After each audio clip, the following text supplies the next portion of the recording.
It's hard work. Most people don't realize how hard it is, but we enjoy doing what we do. Patrice Chandler and her husband Eugene opened Billy Ray's Barbecue in April of last year. We never knew what we were getting into. You don't know unless you know, unless you experience it.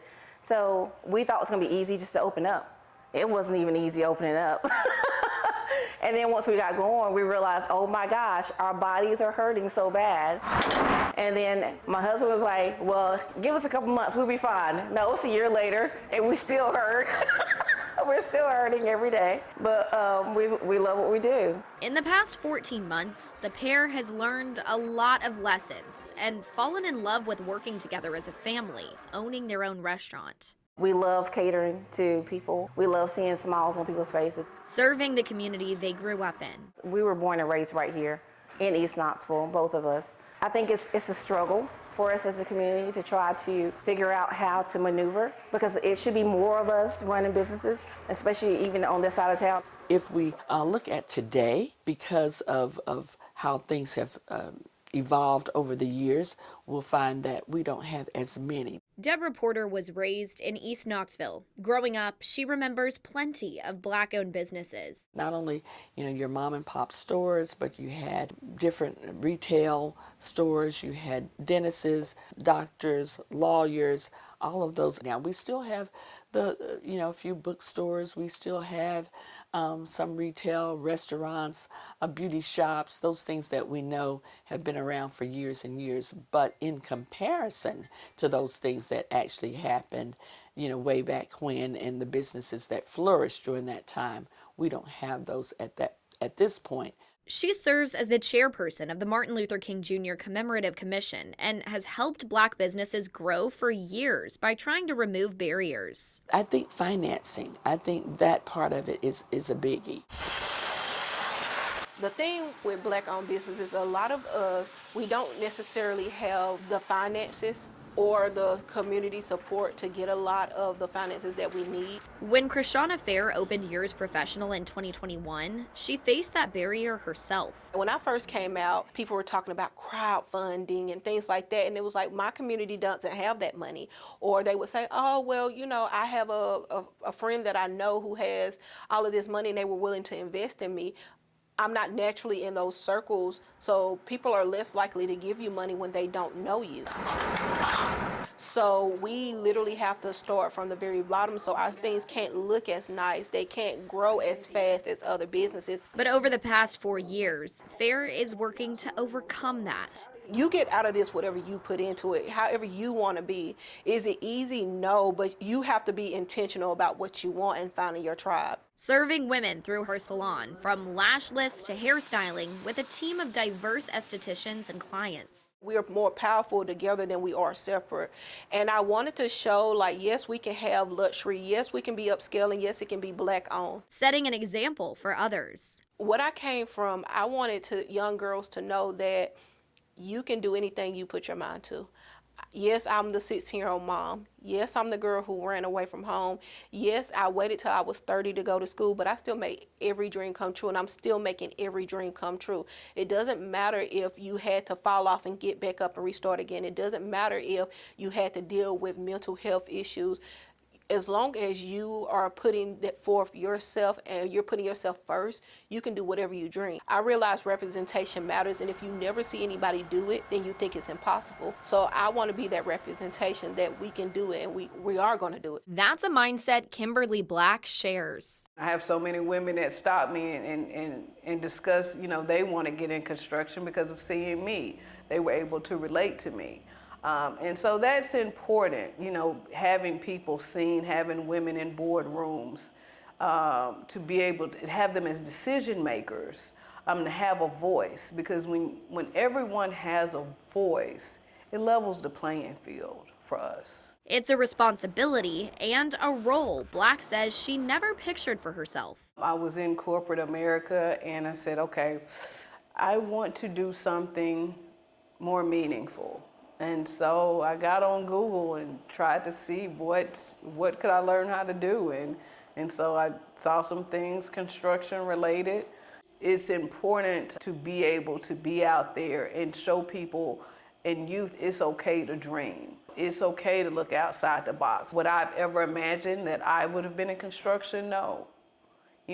But there's space for us all, and so if that's construction, if that's teaching, going into medical, going to be a scientist, whatever, you can do it. After starting Trusted Field Services in Texas, she relocated to East Tennessee during the pandemic. The people of East Tennessee have been amazing. The people in the city of Knoxville been wonderful. They encourage entrepreneurs, they support entrepreneurs. So they created a soft landing for me here, and again, it's the best decision I've made to do business here in the city of Knoxville. From major projects like helping construct Covenant Health Park in the Old City to winning awards from organizations like the YWCA, Black is making a mark in Knoxville with help from local resources. Go to the Knoxville Entrepreneurship Center, go to the Urban League, participate with the projects of Tennessee Apex. Those are great groups that work with small businesses. Black says she found expert advice and valuable research from the groups, although she says there were still plenty of challenges. Small businesses, we're going to have hurdles. It could be seasonal. It could be, anything that has to do with products or, and so you just have to be able to adjust and adjust quickly. You can't drag your feet. And for Black-owned small businesses, those hurdles can be amplified. I mean, business is hard. Let's just be crystal clear. As a Knox County Commissioner, Damon Rawls has gotten familiar with the Black business scene in the area. Some of the information that was coming out prior to COVID, the reporting nationally was saying that we would lose half of the Black-owned businesses that existed. And so what I wanted to do was help out in a way that I could, and I knew that I could create a directory that would be a place that people could support Black-owned businesses. And that thing, it went crazy. It blew up. Now that directory has over 200 business listings, with roughly 2,000 people visiting that site every month. I love it because that's the reason why I created it, is that I wanted a place that Black-owned businesses could be found, could be located. The landscape in Knoxville is really unique in that the bulk of Black-owned businesses are on the east side of town, but they are sprinkled throughout the city. So you will find Black-owned businesses south Knoxville, north in Knoxville, out west in Turkey Creek, etc., downtown. But the bulk are located east. No matter the location, Rawls says many of the difficulties these businesses face are similar. Statistically, Black-owned businesses have the toughest time getting funding. And so that's the probably number one barrier in the Black community to business ownership is access to funding. Rawls says from low credit scores to lack of information, Black entrepreneurs can often face a host of barriers. When it's a marginalized community, it just adds to that barrier. But Rawls says having Black business is important for a community. You support Black-owned businesses, you're not just supporting Black people, you're supporting businesses in Knoxville, right? And so as those businesses get larger, then they grow, they help the local economy, and everything is wonderful after that. Promoting diversity in the area. It is very important. It helps people to open their minds and to be open-minded and to be able to communicate more effectively, to learn more about other people's traditions, other people's beliefs, their truths, regardless of, and to build a tolerance and understanding for people. Chandler tells me she's seeing that more and more. It's like there's a rejuvenation. So we're coming back through, and some other smaller businesses are coming back through. And so we're starting to pave the way and so that others can do it too. Rawls says the approach they're taking might be a little different than in the past. Like most businesses, you've seen people go from brick and mortar to online. And so we've seen that also in the Black community, is that we have a significant amount of businesses that are online businesses that are doing great. But you don't know them because they're online and they don't have a physical presence. So while people may think that the amount of businesses has shrank, it's just different now. But Black says there's still work to do.